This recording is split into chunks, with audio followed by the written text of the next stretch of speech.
Hello and welcome to the Retro Game Club podcast, season something, episode something. There's an extra episode, so we do not know. I'm Rob, and joining me is someone that knows a lot more about the FM Towns than I do, Bovine Devine. Hello. Hey, Rob. How you doing? How you doing today? Good. How are you? Thanks for coming back to the podcast. Oh, no problem. Love the podcast. So coming to contribute a little bit, I feel guilty sometimes listening to like 200 plus episodes and just kind of like sitting on the sidelines and like yelling from the sidelines and say, hey, you guys got that information wrong. So I like to contribute some bad information myself. Nice. I'm sure we're going to do a lot today. Yeah, I know. I mean, that's the thing, right? Like, I mean, in terms of like Japanese consoles, like, I don't know, how much importing do you do or have you done in the past, and how much do you do currently these days? I mean, I know you're deep into PC Engine right now, but what's your history? Yeah. In the States, I did almost no importing at all, other than weird stuff like a Z64 Mr. Backup for the Nintendo 64. But other than that, yeah, I didn't do. Maybe I imported one or two PS1 games, but now I'm importing everything because it either comes from the States or Japan. I don't want PAL stuff because my collection's NTSC.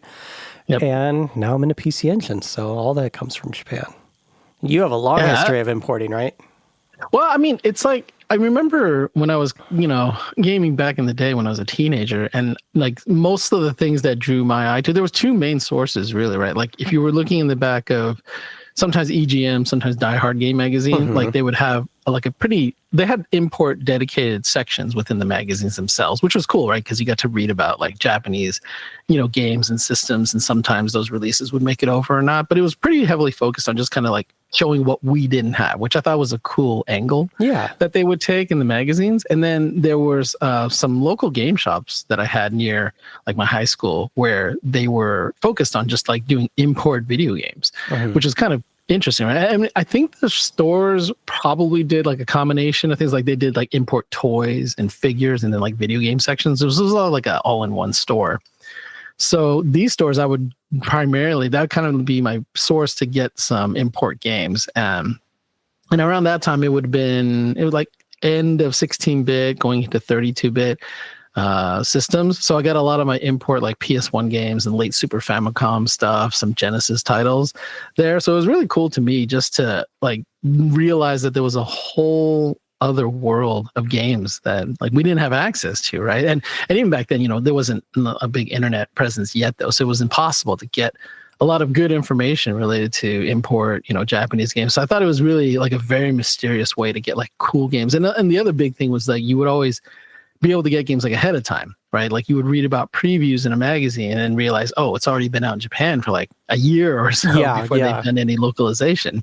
Because I remember like one of the first games I remember getting that really kind of struck me was Gran Turismo 1 for the PlayStation 1. Because the game came out a good, I don't know, like 6 to 8 months before the US release. And I was a big car guy growing up. So, I loved what the game looked like. I'm like, wow, realistic driving simulator, physics, not arcadey stuff, like simulation stuff. So when I remember I bought that, took it home. I loved the intro, I loved the gameplay and everything. And it was so weird to me because the idea of localization was kind of on my mind, but it wasn't really something I had experienced too much. So when the US version of Gran Turismo came out, like I remember I rented it because I wanted to play it in English because there was a ton of menus and things that were in Japanese that I couldn't quite figure out. So I thought, oh, that's cool. Let me go check out the release of the US version. So when I went and rented the US version of Gran Turismo 1, like the intro music was completely different. Like, just they decided to change it. It was like the Cranberries music, I think, for the first one. And it was like a really cool, like made for the game, song called, what was it? Something like Moons Over the River or something. I can't remember what the name is. It's a very like famous Gran Turismo theme that they've used for, and since then they've used the same theme for both the US and the Japanese releases. So it's kind of cool that it kind of went all the way back around. But I remember thinking that was such a strange thing to do. And it wasn't just strange that they edited they changed the music. They also like cut the intro movie up in like a different way. It's almost like they went and edited. I don't even know what purpose was for editing it. Maybe it was like a licensing thing, or they wanted it to like queue up with the music. But it was just one of those weird things where you realized, wow, it really is like a world of differences sometimes between the releases that we got in the States versus, what was coming out in Japan. So and sometimes not for the better. Yeah, exactly. like Sonic music. Oh my God. You read so much little things about here. Like there's all these like like old gamers tales, right? About certain things that were like very unique or different from like the continue system in Ninja Gaiden was one of the things. And then people wrap it around like the whole rental system, whether it's true or not, how Nintendo may have, altered games for the rental market, who knows, right? But just little things like that where there were myths growing up as kids. And then later on you read a little bit more about the truths of some of these changes and why the localizations took place. And it was really for like a lot of mundane things like just, oh, we couldn't license, etc. Or this name was trademarked, in Japan, or in the US, so they couldn't use the same name, right? So they had to change the name. So it's kind of disappointing to see that a lot of it was just like business related things. Yeah. But some of the other deeper things like gameplay and music or whatever that were slight changes, it's interesting to kind of like compare and see the differences from there to there. I think it's crazy how many, thinking about the PC Engine specifically, how many games didn't come to the US. Like I feel like TTI and whatever group picked those games before TTI to bring over to the US from PC Engine TurboGrafx. Did an all right job, especially with the launch lineup, maybe other than the pack-in game. But there are so many amazing games for the PC Engine that I think would have killed it in the States. Oh yeah, they really would have done they would have done so much more business if they brought over even like a third of those titles that didn't make it over. And like you said, even the games they did bring over really great games for the launch library. They just left out like many ones that could have just really beefed up that library. And changing like the art style. Like I think the marketing and the art style and thing, like that was really where they misstepped, I feel. Yes. Just like some of that box art was just kind of horrific. I mean, I don't know. I don't think they did too much localization of those games. Like, I don't know how much, like, did they localize the Bonk games? They seem to be the same games from what I've seen so far. I don't think they changed gameplay too much. No. Like I know, JJ and Jeff, right? That was obviously something they changed a bunch of things on, right? Like the characters farting in the Japanese version, and or actually, I think they left the farting. Yeah, they just took off the.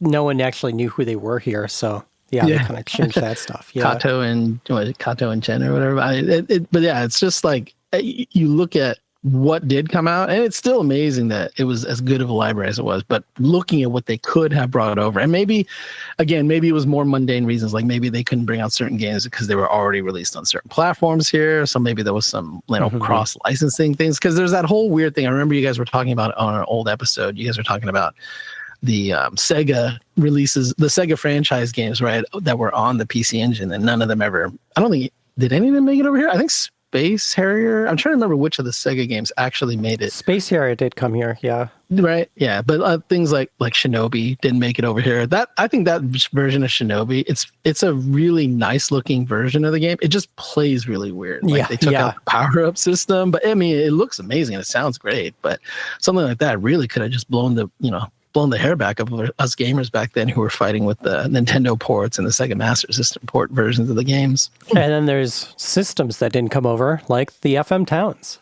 Absolutely. For good reason, I guess is what you could say. I mean, it's kind of an odd thing. Like, I mean, you grabbed some notes of the hardware. I mean, what's your initial take on it? I don't know what your whole overview of it is. So everyone knows I have zero history with the FM Towns. Like a lot of people. Yeah. So like almost everything I know through you. So let me just, for our listeners, I'll go through a quick rundown of the FM. So yeah, the FM Towns is a Japanese computer that focused on multimedia between like 1989 and 1997. FM stands for Fujitsu Micro. So it's, from the Fujitsu company. And kind of its code name was Towns with an ES at the end of it. So spelled a little different than what was released. It was a successor to the FM7, and it wanted to compete with the PC or the NEC PC 8801. And so its specs are pretty good. 3D6 DX16, upgradable with the 3D7 FPU. Resolution 320 by 200 or 720 by 512, which is pretty great. 256 colors with a 32-bit palette. So, I mean, that's right there. That's better than VGA on the upper end. 1,024 sprites on the screen with 16 colors per sprite. Starting at 2 mega RAM, upgradable to 6. It came with a CD-ROM, PCMCIA, a 3.25-inch floppy, and a SCSI interface. Now, that's the initial launch. Throughout the years, through 89 and 97, its CPU got, upgraded to 46 and Pentium chips. It had the Towns OS, the Windows 3.1 interface, and the Windows 95 interface. So I'm assuming, Windows 3.1 had some version of DOS on there. And I'll get into that in a minute. Let's see, what else do I have here? And then the Marty, which is the consoleized FM Towns, was the 386 SX chip. So that's a regular, 32-bit chip, but with a 16-bit bus. But it also had the CD-ROM, the 3.25-inch floppy, and that PCM-CIA port that could be used for like a modem or SRAM or something. And it had that slow CD-ROM drive that's like, 1X, like a Neo Geo CD. And so that's a quick, specky history of it. What, pretty beefy for that time, right? And so you own some of these, right? Yeah. So the thing about, and just talking about the specs, there was one thing that really stood out to me, like as you were reading them, because there's still, most of this information I've tried to commit to memory, but like I'm looking at it and as a comparable, they're saying they wanted it to compete with the PC 8801. Now I've never even used an NEC PC 8801. I know that series of computer systems back then was pretty prevalent, I believe, at least in the Japanese market. So I've never touched that one before. Oh, it's mainstream there. Yeah. Yeah. So I look at these specs and it's almost like bordering on Amiga to me, right? Like an Amiga A500 in terms of the specs. Because the 386DX, at 16 megahertz for that time period, 2 megabytes of VRAM, right? So, I don't know. I look at it more and more and I think to myself, they really did a pretty damn good job of trying to put together. Yeah, trying to put together a system that was really going to hopefully, take the market by storm. So I see what they were going for. But, for me, like every time my only introduction to the FM Towns, or at least where I got started with it, I was watching another streamer that we both are familiar with, obviously Pete Dorr. So Pete Dorr, he was highlighting one of his favorite games of all time, which is the Splatterhouse port of the arcade version. And apparently there were the only port available that was a decent port, at least at that time, that's since been released, I believe, in a couple collections. But at that time, like early, 2010s, the FM Towns version of the game was the only one available that you can get at home to play. So it was like, he would show off the system and I was like, wow, what is this weird Japanese system? Right? It looks really interesting to me. That was my only, and when you went to go look for information about this, it was very sparse out there. And this, on the internet everywhere, like you check YouTube, you look at Wikipedia, and there was like some info here and there. Some people had some video clips, mainly from, like a lot of emulators running. And a lot of the emulators didn't look like they were running very well, or too slow, or too fast, or the sound was all. Everything about it was just very mysterious. And the more I dug into it, it just kept getting weirder and weirder. Like, wow, why are some of these games, like a lot of them just look like early DOS games, a lot of point and click games from LucasArts, and then there's some arcade shooters. There's a lot of like VN Japanese novel games, a lot of like eroge games, and like this is such a strange assortment and library. So when I went to go do research for it, I started digging down and realizing that, okay, so there was this line of PCs like you just talked about, the FM Towns PCs. And then the Marty was basically a consoleized version of the line of PCs in whatever form it existed at that time, which I thought was fascinating to me because there's not that many systems I feel are kind of like that. Like the only ones that come to mind would maybe be like the Amiga CD32 was kind of like a souped up Amiga, 1000 system. Maybe was another system that it's kind of like a consoleized version of a PC. Like I look at the Pippin was basically their version of trying to consoleize a Mac computer, right? So I thought it was a really interesting take on a console. And when I started doing research on it, I'm like, well, what should I get here? It's like the idea of the console was always enticing to me because it was like a simplified version. Like, did I really want to go through that endless role of trying to figure out like what version of the computer I need and then what components are going to be required? Because even for myself, when I grew up with PCs, like an Amiga A500 was my very first real PC system. Like I didn't even have an IBM DOS compatible like 386 or 46 PC back then. Like the first real Windows PC I had was some, off the shelf Packard Bell 166 megahertz, computer, like full blown multimedia, all that good stuff. So that whole era right before that was like when Windows 95 was coming out. So I missed like that whole early DOS era of PCs because I had my Amiga A500. So it seemed like to me this would be kind of a cool way to see the Japanese side of that time frame that I missed out on the PC. But in looking at that, like I thought about, well, how hard is it going to be to one, get all these, pieces working and up and running? Like, do I just buy a system and hope it's like completely refurbished and every part is running? Because there's so many issues with the hardware. And I don't know whether it was because Fujitsu was like cheaping out because they were trying to you would think based on the specs, they were going to go full boat. Right. And just give you the best of the best. And the build quality is going to be amazing. Apparently, that's not the case because it seems like the PC's number of components, they're going to fail over time. The power supply fails, the CD-ROM fails, the floppy drive fails. Like so many things can go wrong. So I thought to myself, let me skip the whole PC thing. And I should have probably read a little bit further at that time. But, my point at that, when I first was looking into getting the system, I said, let me just get the consoleized version because it sounds like it's the easiest way to go. And is that what you did? Right? You got the Marty? Yeah, so there's a member of our in the retro community. His name is Stage One Boss. Like he was really when he's kind of like one of those gamers / collectors who once they set their mind on something, it's all they think about, like 24/7, right? Mm-hmm. And it shows up in the Discord. Like everything he's posting about is FM Towns, like games, hardware. So it's kind of easy. It's easy to be drawn in when he gets like onto this crazy kick. So I kind of got sucked into this kick with him. So. He was buying a lot of the stuff through the Japanese proxy sites on Buy, Yahoo Japan auctions. And he was, he would send me listings. He's like, hey, this system looks like it's in pretty good shape, good price. So, keep an eye on it. So thanks again to Stage One Boss for, well, I don't know if I want to say thanks again, right? I might have to send him a bill because when he sets me down this path of getting this FM Towns, Marty system, and then comes all the games and it's just a long journey from here till now. But yeah, so he sent me a link and it was for an FM Towns Marty. It looked like the CD-ROM drive. It's kind of hard to tell with those descriptions sometimes, but it said the CD-ROM was working. It said the floppy was probably not working, which is understandable because most of those you just need to replace like the floppy belt drive because it's, little piece of like a rubber band basically. So it just, crumbles away over time. So I took a shot, bid on it, got it for a pretty decent price. And when it showed up, it was my very first thing I think I bought from Yahoo Japan auctions. And I didn't quite understand everything about like their system and setup and how it worked.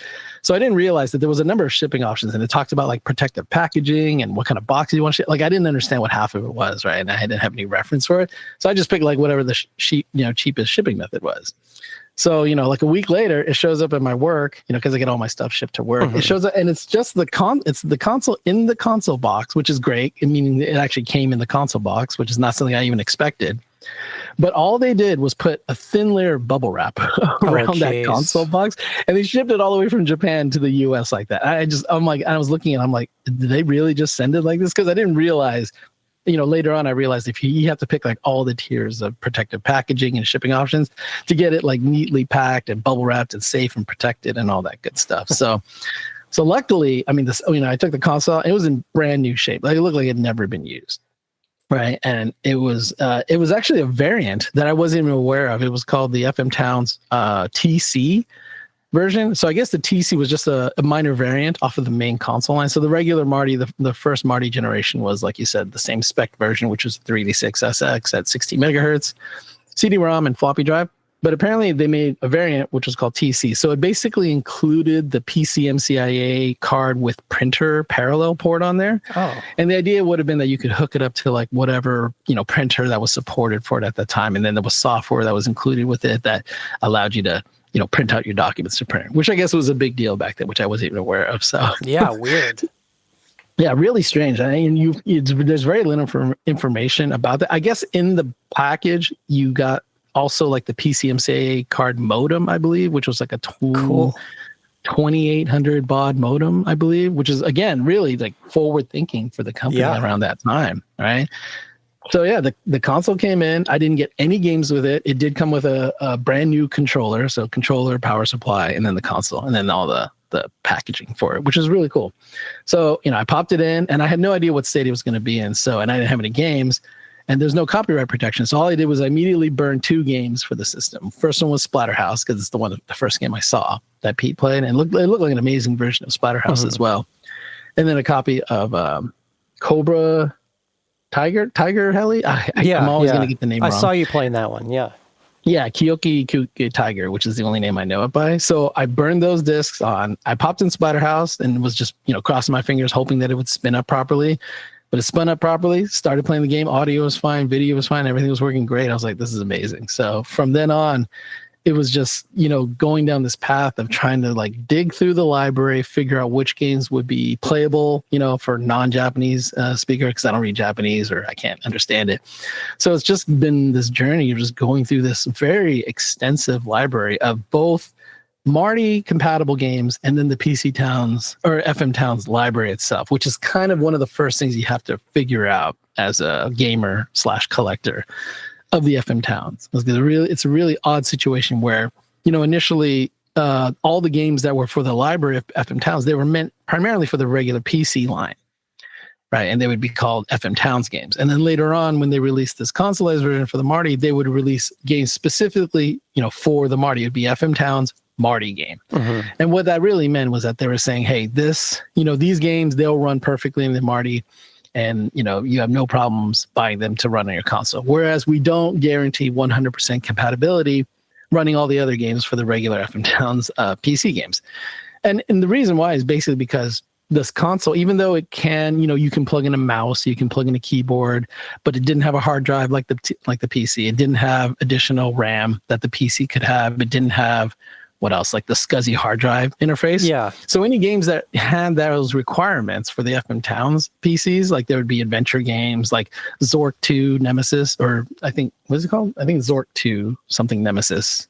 Mm-hmm. But it's like the sequel to Zork, right? So it has a bunch of full motion video on there, which is not supported on the Marty because you first need to load all the files of the game onto the hard drive for it to run smoothly, and then to play back the FMV because I guess the CD-ROM was too slow for it.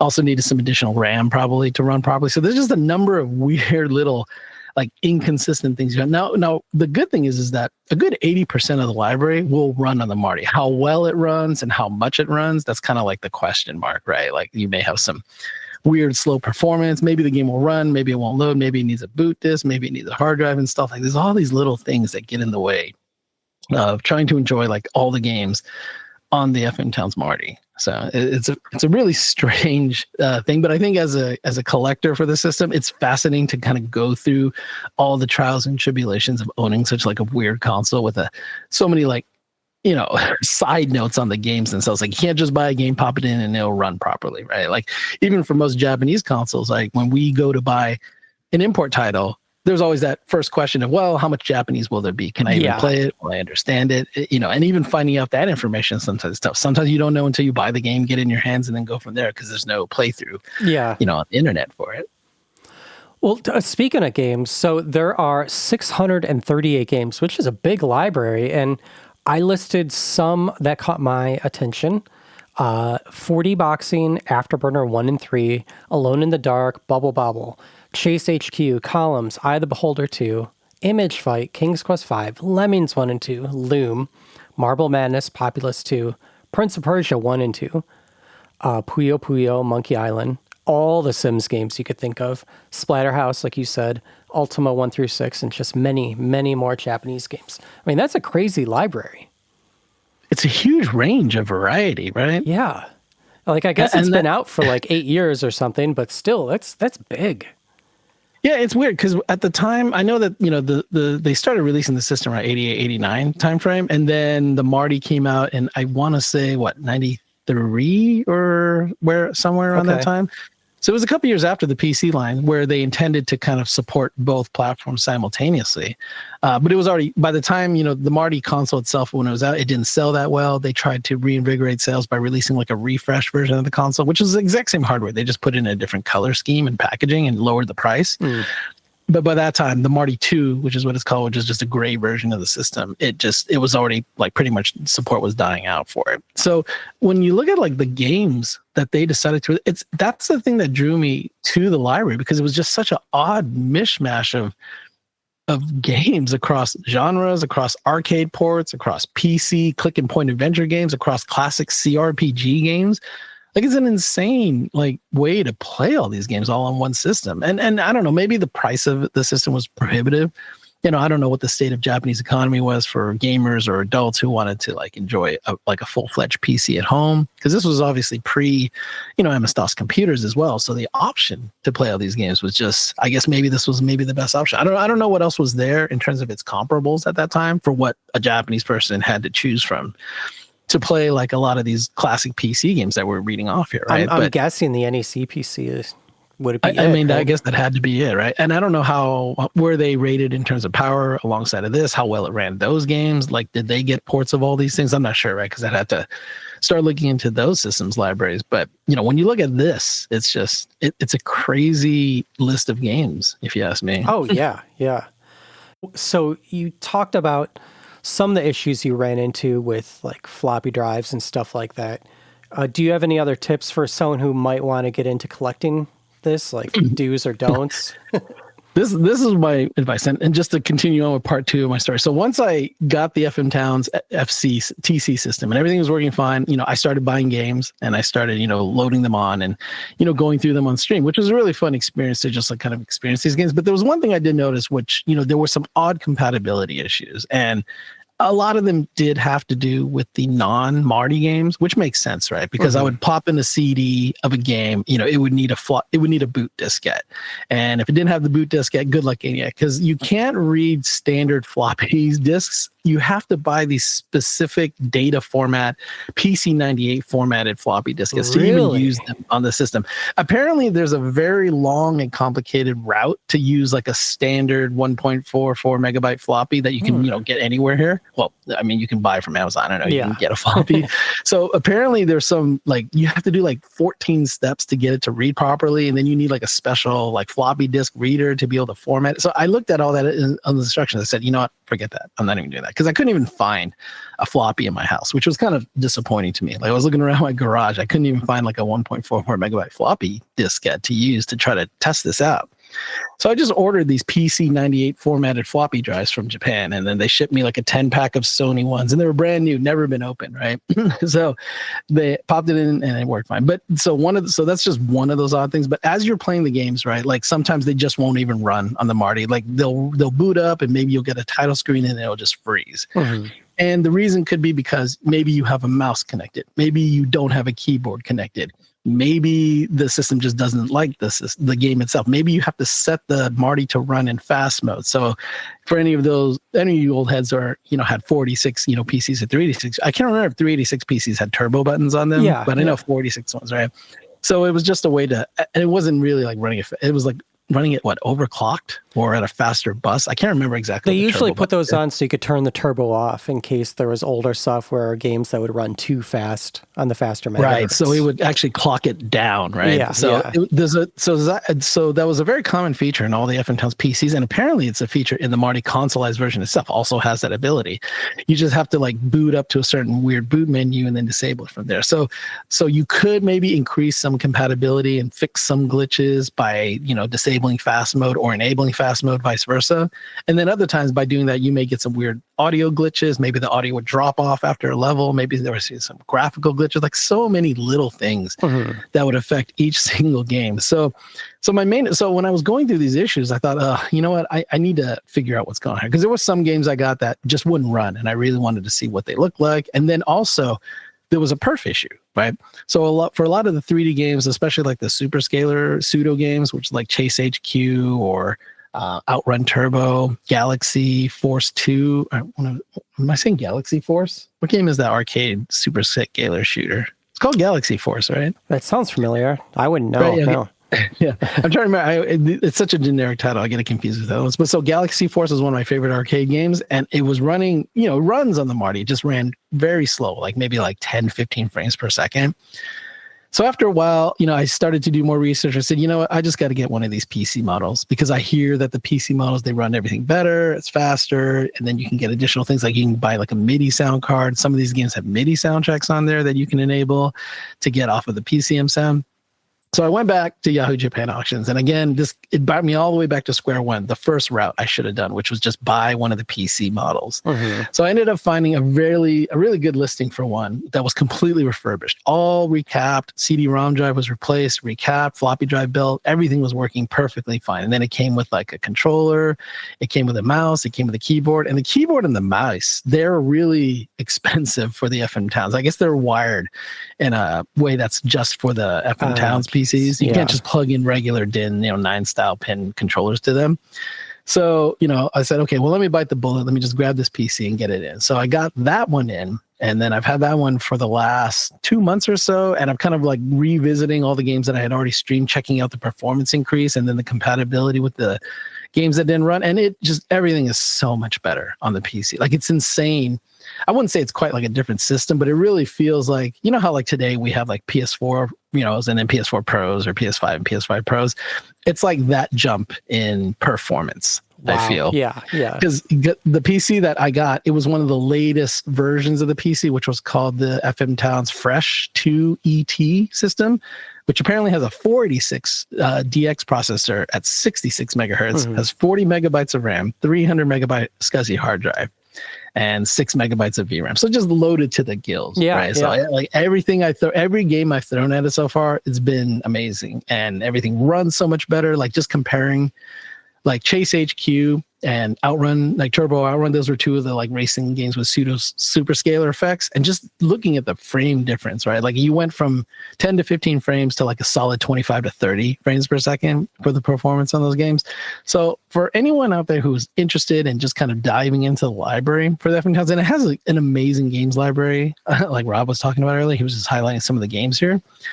And I really feel that if you get one of the PC runs, like, you have to do your research, unfortunately, and you have to buy it from Japan. Another unfortunate, so you have to be it's like a minefield to try to make sure you get everything you need and everything right on the system. There's two things, right? Because, you may get a system and maybe you need to go find some ancient DRAM, 16 megabyte memory modules to get it to work properly, or to even find that it's compatible. I don't even know if there's a compatibility list for RAM modules.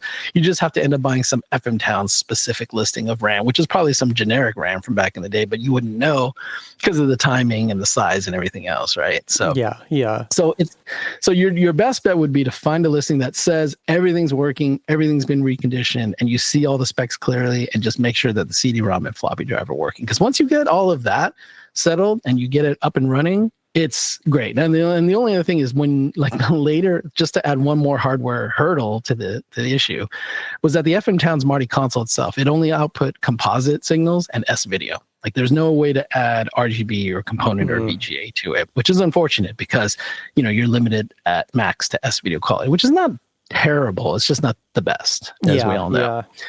So a lot of the PCs, they ran, you could just do VGA out, and you could do VGA out in both 15 hertz and 31 kilohertz modes. So you got both 240p and 40i. But the PC that I ended up getting, it actually outputs only VGA and only 480i. So in order to restore a true 240p RGB signal, you have to get an add-on card. It's basically like an old VGA card for it, right? So or an RGB out card.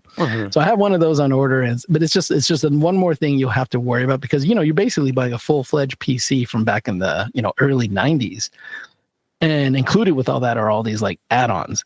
Add-on cards, add-on boards, mice, keyboard, peripherals. So you just got to be wary that if you dive into the PC version of the FM Towns, you're gonna be, up against the wall with trying to learn like a lot of these technical hurdles. But I think it's one of those things. If you've got the time and you're fascinated by that type of, technology from, Japanese PC technology from early 90s, this is a really interesting system. And I think the games library itself rewards those that kind of take the time to do the research for it. Were you able to, while playing with the system, were you able to play around Towns OS? Because from what I saw, it looked like a mix of like X Windows and OS 2.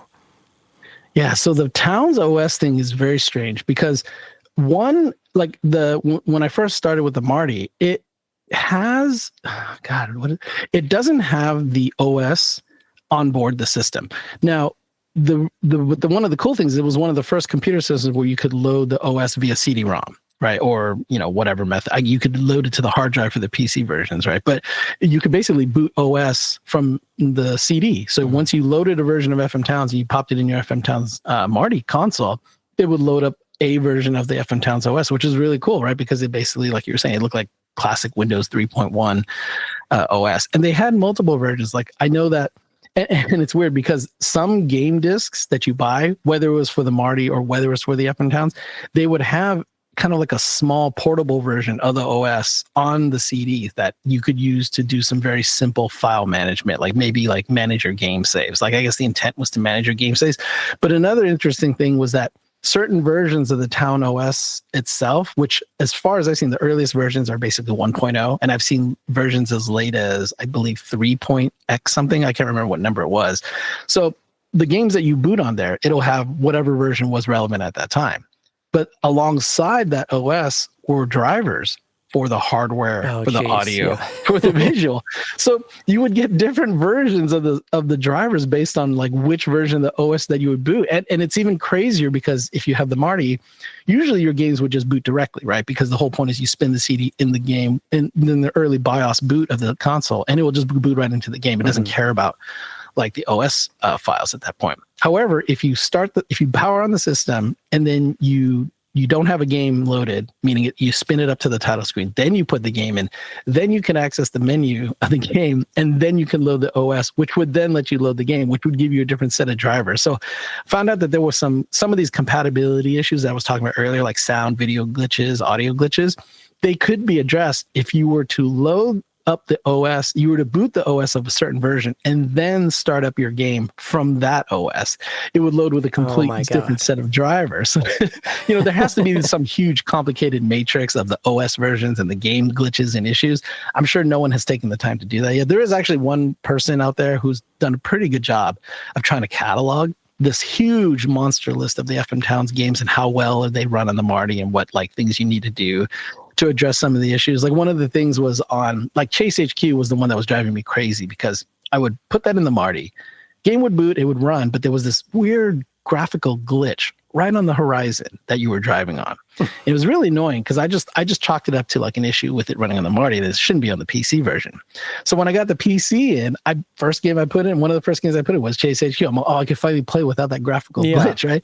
So I popped it in there. There was no graphical glitch, but then there was this audio bug that was like causing this screeching sound every time that you accelerated. It was like unplayable because it was so annoying. So I thought to myself, well, what the hell am I supposed to do here? Like my choice is to play it full speed on the Marty with a huge audio bug, or on the PC, and then play it on the Marty with this graphical glitch, but then slower frames. Like it was so crazy to me that I had to like juggle even between these two intended, targets of the console and the PC to run. So it turns out what I have to do is I have to load an earlier version of the OS on the PC, similar to the Marty, and it would have a different audio driver. And then I could play the game finally with no audio glitch, no visual glitch, full frames per second, ready to go. It's a lot of hurdles to play Chase HQ, but it is a damn good port, I have to say. I wonder if that was part of the downfall of FM Towns, because it's documented that it only got a fraction of the percentage of the NEC and MSX, computer market. You know what I mean? So I wonder if people just didn't want to put up with that anymore. Yeah, I don't know if the games were run through some type of quality or port or compatibility from within NEC, like, maybe some in-house group that was testing the software or verifying compatibility, or if they just let dev houses at the time just run crazy and say, hey, here's a PC, platform, just make your game run on it as best you can, and here you go. Because I honestly don't know. Like if you look at some of these ports, like the LucasArts games, they seem like they're just straight lifted ports for the most part from the PC DOS stuff, which is good, right? Because that means they run and they sound good and they look and they play well. Then you have, games that are sort of like half-assed in a way. Like I was playing, what was I playing the other day? I was playing a port of Raiden, the shooter, top-down shoot-'em-up game. And it was ported by this one company I'd never heard of. And what they did is it looked like they ported the game from probably, I don't even know what version they would have pulled from at this point, because it was ported from the arcade, and it must have pulled that port, but then they put custom music in there. So that's the weird thing about the FM Towns library. A lot of the games even if they're ports that exist on other systems, like they would have like a soundtrack that was primarily made just for the FM Towns or FM Towns Marty. Like a lot of the shooter games on there have amazing soundtracks and OSTs to go along with them that you can't find anywhere else. I mean, you probably can find them on collections, since then, but at that time, they would have insane versions of soundtracks like Kyoki Kuki Tiger or Tiger Heli, the one game we're talking about. Like they have the most amazing version of that OST that was for it was made specifically for the FM Towns at that point. And it was a company called Ving. So Ving was one of the development houses that looked like it was kind of like one of the top tier rated devs for the FM Towns Marty. Because almost every game in their library is an amazing game, both amazing port and amazing music to go along with it. Like they did Operation Wolf, they did Tatsujin O, they did some fighting games. Like there's so many, like if you get an FM Towns PC or Marty, buy every game that Ving made, because Ving just did such a bang up job with it. And it just shows you the quality and dedication of, one development house versus like the other ones, right? Just some of them spent, some time and money on it and, put the effort into the games that they love to have them run on these systems. Whereas other ones just look like they kind of lifted these ports straight up. Like Alone in the Dark is another example where, that was a series that was available on IBM DOS at that time. And it looks like it's kind of like the same version. I don't think there's any unique things that they added for the FM Towns version of it. So a lot of the games you'll see are kind of lifted ports, but the ones that are very unique and exclusive and specific, those are the ones I tried to chase after first, just to see, it's always cool to see what's exclusive to a certain console or platform. Well, what do you think that the legacy of the FM Towns or the Marty is? If there is any. I think it's yet to be written, honestly. Like I really feel it's going to be one of those platforms / consoles, right? If you count the Marty as a console. One, it's just in a weird space for even hardcore retro game collectors and fans, right? Like I feel that there's just not a lot of information. I mean, there are some YouTube videos that talk about it. There's a number of series that have, spoke about the system and showed off games and highlighted them. But I think it's just really kind of, and it's weird to say, but it's just too early to tell what the legacy is in the minds of like gamers and collectors alike. For now, and hopefully that'll change, moving forward. Because I think as people in our hobby, as they move through the generations of consoles, they go through their NES and PlayStations and Saturns and those. And then once they're done with that, they start, if they're really into the hobby, they start diving into like these other areas, right? Consoles that were not well known. They can, go through their Virtual Boy libraries, they can go through their Neo Geo Pocket libraries, they can go through the Wonder Swan library. And then, as you go, you just start branching out into these crazy systems where, you start diving into things like the Super ACAN or the Amiga CD32 or like the FM Towns. And I think it's going to take a while for people to even get to this system. And I don't know how pervasive it'll be. I don't know how it'll start how far it will spread into the minds of the people in our hobby. And I hope it does, right? Because I think there's a lot more to be said for, even for my own, I'm merely dipping my toes into the first layer and second layer of games right now. Like this entire layer of the untranslated Japanese adventure RPG games that I have no idea what they even are.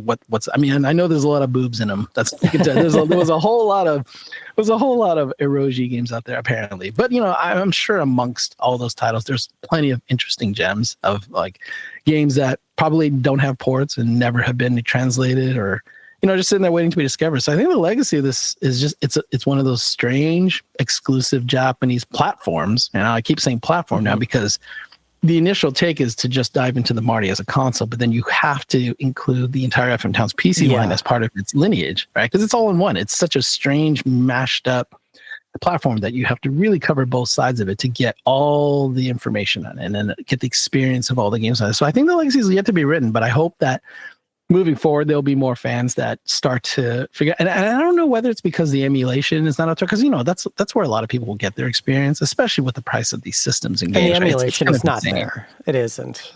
Yeah, and that's what I keep hearing. And I haven't tried it myself. I never even tried it myself because I wanted to experience it on the hardware first, and then the emulation second to see where it's at. But from what I've heard, it's pretty poor. So, I'm sure some games run well, but then other games, and it probably has to do with this huge variance of hardware that it needed to support, and the games would run variable performance on. So I can't imagine that an emulator platform that's designed to run such a wide range of specs will be will run very well. So I'd be curious to see how well it runs. I should check it out at some point and just compare. Well, so speaking of comparing, so the CDI was released in 1991 with a 68,000, almost 16 megahertz CPU, 1 mega RAM, no special hardware. The 3DO released 2 years after that. Oh, the CDI did have that full motion video card, though. That was an add-in, though. Yeah. But the 3DO released 2 years after that, 93, an ARM almost 13 megahertz processor, 2 megs RAM, 1 meg of VRAM, which really helped in the 2x CD, but no GPU, really, which is weird. It had VRAM and no GPU. But so it's like the Marty is kind of between those two in terms of specs, it seems like. And again, it came out years before it. Well, the FM Towns came out years before it. The Marty came out about a little bit before those. But the Marty has a much better library than both of those combined. Yes. And again, I don't know what it was. I don't know if Fujitsu just did a great job of attracting, PC ports, developers at that time to come, maybe it was just the one that was the most powerful at the time. I don't know what it was in terms of, and that was x86, that probably made it a little simpler. Yeah, that's true. That made it a lot easier where companies could say, okay, we don't have to have dedicated, teams to work on some weird ARM version of our game to port it over. So I guess maybe that was just one of the things that made it so easy to bring a lot more games over to the system, both on the PC side and on the old NEC PC side. So, well, anything you missed? Any closing thoughts about the Towns or the Marty?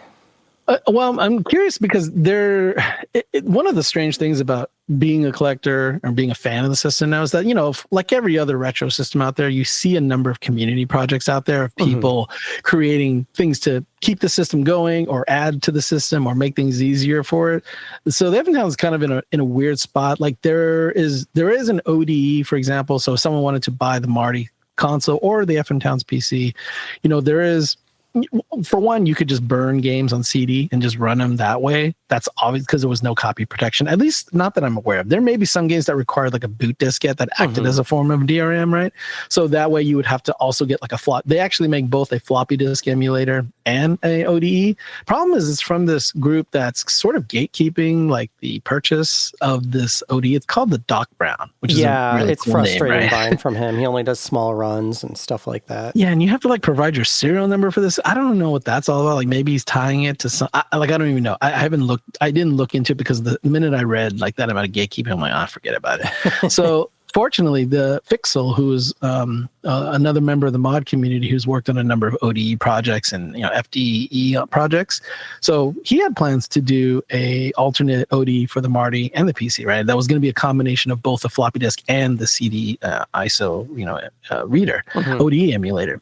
Fortunately, the project's been shelved for now. Hopefully, he'll release it at some point. But there's been some ridiculous drama about what happened and what's going on. And I feel bad for the guy because it feels like he was a good member of that community of releasing a lot of these add-on projects. So unfortunately, there's not many options on the ODE side other than going to this weird gate-kept one. There's another group. This person, I guess, is only known as Caius somewhere on the forums. So he did a number of projects for the Marty that really kind of extended the use of it.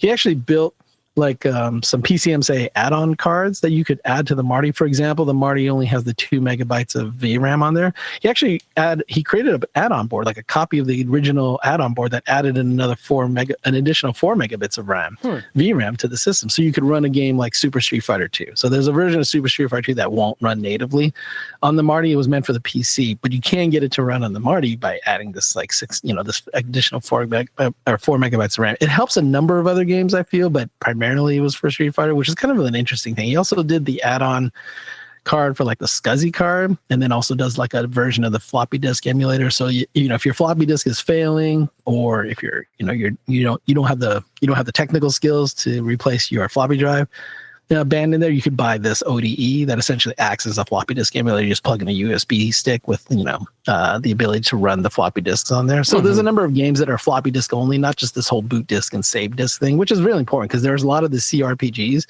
where you can't even run them until you have a way to save your character data. So you can get to the boot screen, right? You can hear the music, and then when you go to start, they're like, oh, enter your name, and you have to insert a floppy. So if you don't have a working floppy, none of that works. So it's cool to see, like, there's like a controller adapter that you can put a 6-button controller. Like you can, basically they took the mold of a Sega Saturn 6-button controller, or maybe it was the Genesis Beam controller. I can't remember which format they use, but someone's made a copy of that you could use on your FM Towns Marty and or PC to use the 6-button support for the games that have that. So it's really cool that even this kind of niche, really niche of niche systems, right, still has members of the community out there working hard to add support or get you ways to enjoy the system, you know, in today's age. It's always cool to see that happening in the community out there. Yeah, absolutely. Yeah. And you definitely have to dig for it, though. Yeah, the information there's wikis, even the wikis, like the dedicated wikis for FM Towns, they're a little light on information too. So it's like you have to collate it from like 10 different sources and like various YouTube comments and like, you know, message boards. Like I feel like I'm back in early 2000, like pouring like the old shmups, like, you know, forums just to get information on, you know, how to run this game or what the issues are. But a lot of it is just figuring things out as you go too, which, you know, is fun up to a certain point. But then sometimes can drive you a little crazy when you're just trying to run a damn version of like Indiana Jones and the Fate of Atlantis. Yeah. Well, so before we go wrapping up, how can people find you streaming and stuff like that? Yeah, so I mean, I'm in pretty much a 24/7 WonderSwan and FM Town streamer these days. I mean, again, I tend to stream whatever's interesting me in whatever collection that I'm doing at the moment. So I've been doing a ton of FM Town stuff, and you can definitely find me whenever I decide to stream. There's an intermittent schedule. I try to stream at least once a week, sometimes like once every couple of weeks, but I'm, you know, always trying to put together a regular streaming schedule. But you can find me on Twitch, on twitch.tv/Bovine Devine. That's where you'll see me. You can check out the Discord links there that we've provided for the retro communities where we're talking about and showing off live stuff. But that's pretty much where I will be hanging out. So if you guys want to come check out some FM Towns games, come on in. Let me know what you want to take a look at. And if I've spent the stupid amount of money on the game, then, you know, maybe we can pop it in and take a look at it.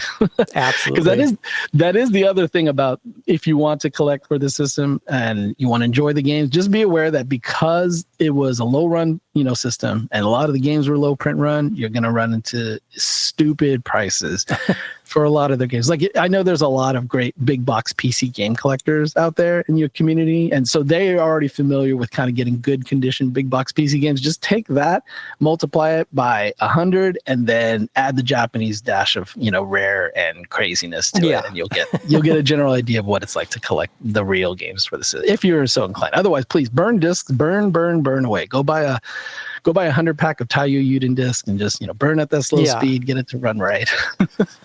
Well, if anyone wants to write in, you know, if they have any FM Towns comments, I don't know how we'd answer questions, but or stories, please email at retrogameclub.net or hit up any of our socials. And Bovine Devine, thank you so much for joining us again and sharing all this stuff. No, hey, my pleasure again, Rob. Thanks a lot for the invite. And like I said, hopefully we'll get the idea of the FM Towns library out in the minds of PC and retro gamers alike out there, and hopefully everyone can take a look and enjoy some weird Japanese PC gaming life from back in the early 90s. Absolutely.